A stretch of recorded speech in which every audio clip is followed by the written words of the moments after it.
nerátate Pán ani minister, len históriu. neskážte mi do reči, lebo vám chcem jednu vec vás poprosiť, lebo ste známi skákaním do reči. Slušne. Určite chcete aj svoje deti vychovávať v tom, že chcete byť príkladom vo výchove. Tak základná vec vo výchove, že neskážte do reči. Dobre, a teraz poďme k tomu ďalej.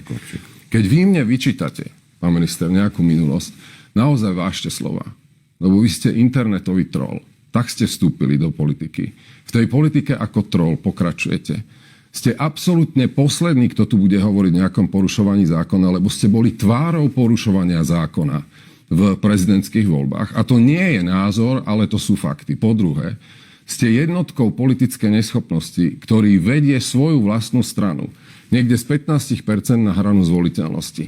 Správate sa jednoducho ako človek v politike, ktorý chce byť nejakým príkladom, ale vy neviete vysvetliť, že 12 500 v keši platíte za vlastnú dovolenku. Že lietate štátnym lietadlom na futbal, máte výlety na Formulu 1 a vy mňa prosím vás tu necvičte z týchto vecí z minulosti v situácii, keď ste tvárou korupčného správania, záchrankový tender, hasičské auta, všetky ďalšie veci a kšefty vyhadzujete upratovačky z roboty. Ideme meritorne ďalej. No nie, počkajte, ešte len dokončím, prepáčte, pán moderátor. Čiže prosím vás pekne, skúsme sa hneď teraz na začiatku dohodnúť, že môžeme sa vrácať do minulosti. Ste absolútne nekompetentní, domotaní a dezorientovaní, lebo ak hovoríte, že som